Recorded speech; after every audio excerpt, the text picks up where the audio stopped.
and I like Diego's skin color, so it's more exotic. I like that. I like your skin color.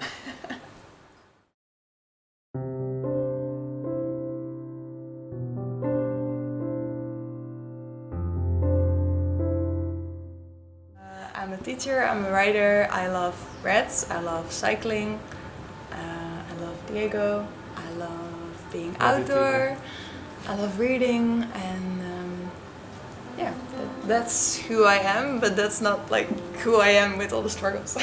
Ya, ya sama kayak Marlies, jadi kayak selalu awkward kalau ditanya siapa diri gue. Ya nama gue Diego, anaknya dari bapak ibu gue. Terus ya gue suka berada di luar ruangan. So we met each other when I was running because I was doing volunteer work in Jakarta, but besides the volunteer work I wanted to do something extra to get to know locals and to learn more of the other culture. So I joined a small running crew, and then Diego was also in this running crew. So that's how we met. And we started running together and we did a race together. And then somewhere we fell in love. And then we started to travel with each other, to climb mountains, to go on adventures, to do cycling, to travel back and forth from Indonesia to the Netherlands and back. And yeah, here we are.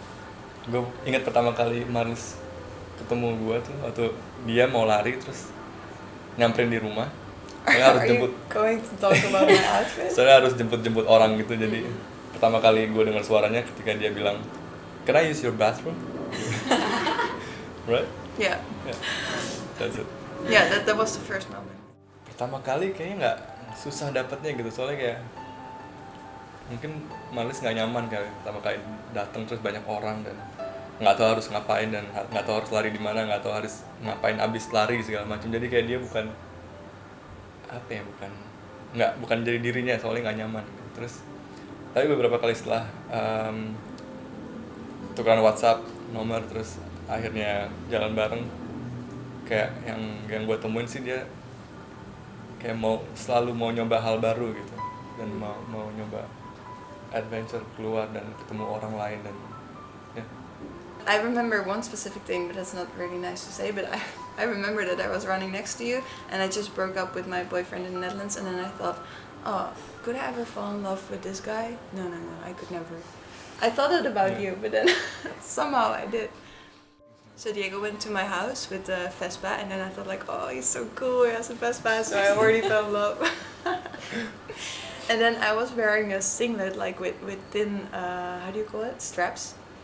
Because again, I didn't really know. I thought like, yeah, it's hot, I'm going outside like that. And then I wanted to go on the back of Diego's scooter, and you had a jacket in your scooter, and you were like, oh no, you should wear this. And I remember that because that was so sweet. If I would not have wear the jacket, then probably a lot of people will stare, because it's not really common here in Jakarta to show off your arms like that. I don't have to do something special, I just like to have a good time together, to have some good conversations, to watch movies, series, or to read a book or whatever, just to be in each other's presence without the phone, without the laptop. I think that's really important. I don't really need to do a certain activity. I just want to be together or have food together, but I don't want to be together in the living room both on the phone like this. And yeah, we spend our time a lot like that lately because we're very busy, so either we're like together like that, taking care of things on the laptop or on the phone, or we're doing interviews, or we're hanging out with a lot of people. But I think back in the Netherlands we're just going to try to have more time together and not necessarily do something special. Begitu gue pindah ke Belanda, kayak kita rencana mau beli binatang peliharaan, dan kebetulan Marlies suka tikus. Udah dari kecil dia selalu melihara tikus, dan akhirnya buat orang Jakarta atau orang Indonesia kan tikus itu apa sih, kayak masa dipelihara gitu. Terus akhirnya kita mutusin beli, dan udah pas beli kayak masih geli gitu, ada buntutnya panjang. Namanya by the way Benny dan Jerry. Terus kayak sebulan pertama masih belum bisa adjust, kayak Ben and Jerry belum kelihatan karakternya. Terus kayak setelah beberapa bulan kayak baru tahu Ben and Jerry. walaupun dia makhluk hidup kecil gitu tapi punya karakter gitu, dan makin lama makin suka sama karakternya Benny yang agak, what's Benny's character? It's hard to say. Yeah, so Benny. many- Yeah, Benny is a little bit independent, I think, or like she doesn't care about stuff like She's on her own. Yeah, she's on her own. And Jerry was more like a queen. Maybe. Yeah. Yeah. What I dislike about her, it's actually what I like about her. It's like it's this plant and I don't know, structured and stuff. And sometimes too much, and sometimes I couldn't keep up with that because I'm from Indonesia and my personality also way too flexible for her maybe sometimes, and it makes me, I don't know, feel guilty somehow, and I want to keep up with her with a structured life, but I just couldn't, and I have to adapt to it. And sometimes I try things and then maybe it's not the same level, but I keep trying, but it's frustrating me sometimes. And then later on I told her can you just slow down a little bit so I can keep up. That's what I dislike. It's because of myself, I think, and that's the thing what I like. So it improved myself somehow, and then it touched my the side of myself that I never touched before. So it's good for myself. We're not somewhere in the middle, so Diego is like super relaxed and I'm super structured. So if we would manage to go a little bit like this, that would be the best, I think. Yeah. But we're still here because we can still learn a lot from each other. So I think the longer we stay with each other, the more we learn and the more we reach this point. And then I love the fact that Diego is really wise, so he knows a lot of things. Well, you know, yeah, I don't know. Maybe sometimes I think that I know more than you do. Actually, Yeah. I know more than you do, No, but that's you're true. wise. No, I do. Yeah? Yeah, because Seriously? I read books and I read the news and all that kind of things, and I Yeah, had but- many different jobs. I think You know we have more different technical knowledge. things. Yeah, exactly. Like how do I say it? Like facts. But Diego has wisdom. Yeah.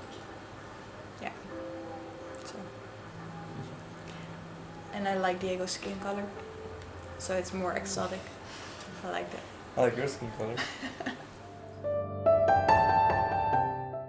Well, we met each other 6 years ago, and then from that point it was like a roller coaster because we don't have one place where to live. So first I lived with Diego in Indonesia and we traveled together, and then Diego came to the Netherlands for the first time, and all those things are very exciting. And you get to know each other's families, and the one moment you're totally in the Netherlands and the other moment you're totally in Indonesia, but there's never something in between. So Diego already lived in the Netherlands for 2 years. He worked there, he started to learn the language, and he started to have a life there. But then at that moment we were not fully happy, even though we were totally looking forward to that moment to finally settle down together in one place. But that was also not the thing we wanted. So all of this together made everything in between, which means cycling from the Netherlands to Indonesia. Maybe you can talk about why cycling?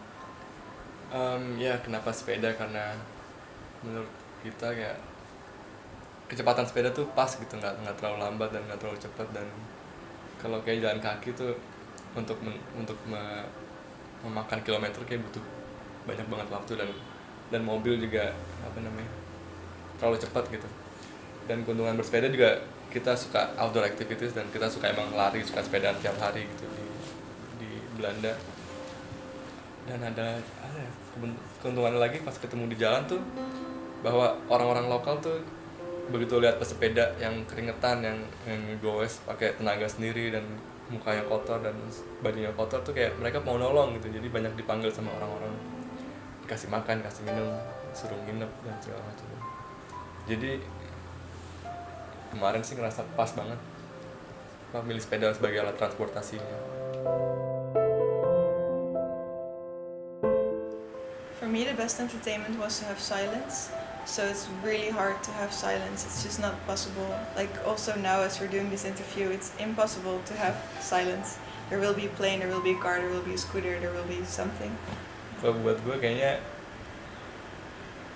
selama di jalan kan ada beberapa faktor yang membuat perjalanan ini jadi lebih baik atau lebih buruk, kayak faktor cuaca, faktor jalanan, faktor orang, faktor apapun itu deh. Dan salah satu faktor aja yang oke itu menurut gue udah entertain gue sih, gak tau.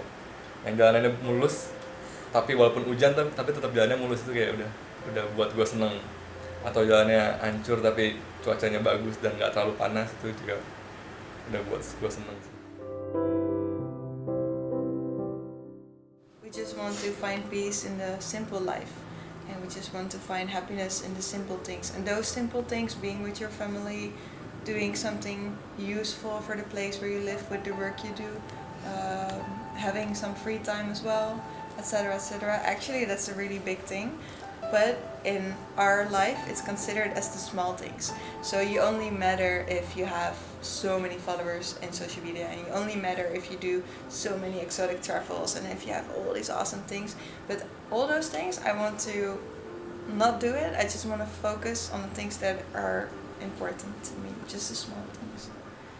Ya, buat gue rencana kedepannya, kalau sekarang sih nggak kebayang bakal ada perjalanan panjang begini lagi ya. Soalnya kemarin tuh semuanya kayak make sense. Kayak kita lagi nanya tentang hidup, apa mau hidup, apa tujuan hidup, apa yang kita suka, apa yang kita mau, segala macam. Dan kebetulan Marlies orang Belanda dan gue orang Indonesia, jadi sepedaannya dari Belanda ke Indonesia. Bukannya kita kayak berencana ini kita harus sepedaan setengah bumi dan menginspirasi orang dan buat jadi viral segala macam. Enggak, ini semuanya kayak berjalan natural gitu, kayak ya kejalanan ya kita rencanain dan ini terjalankan.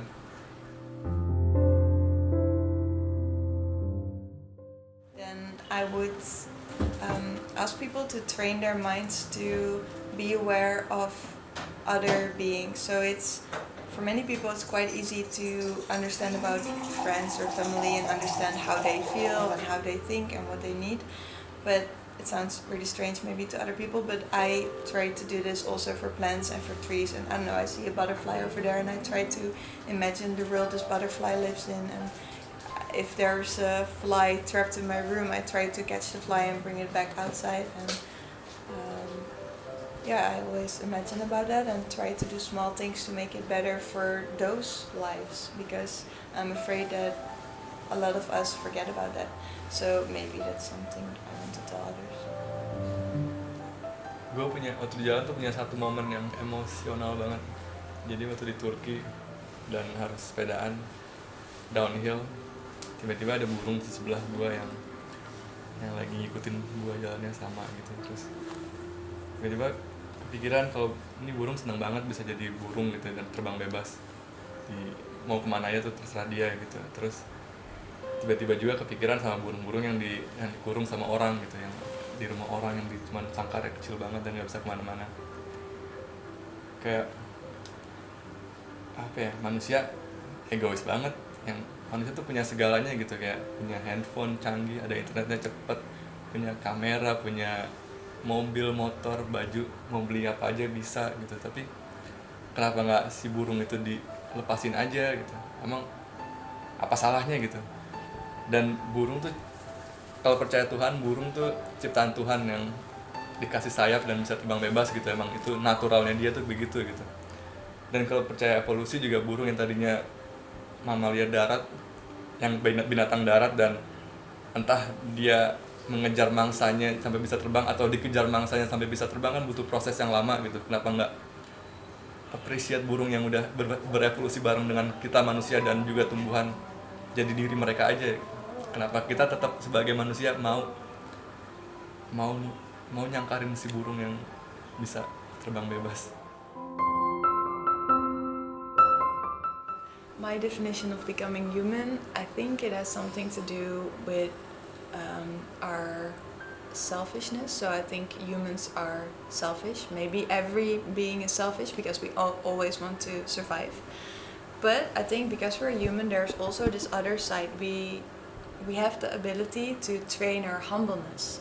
So that's the other side of the coin, and I think that makes us human. If you're able to be humble, if you're able to make a choice that is really is no benefit for you, but you just do something small for something else, I think that's when you become human. I think that's the one special, I don't know if you can call it a gift, but that's the one special thing we have, but we do have to train it.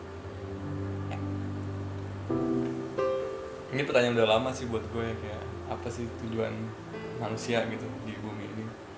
Terus kayak jawaban terakhir, kayak beberapa kali dapat jawaban, terus kayaknya nggak gitu deh jawabannya, nggak gitu. Terus terakhir sih kayak mikirnya bahwa manusia tuh sebenarnya diciptakan atau berevolusi sebagai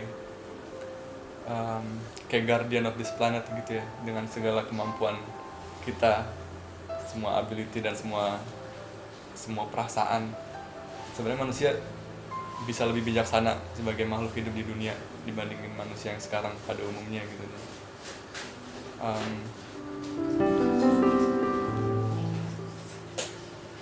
Kayak banyak banget sebenarnya kita bisa milih untuk peduli lingkungan gitu, cuman kita juga bisa memilih untuk tidak peduli lingkungan yang sebenarnya kita bisa pilih. Jadi gitu sih.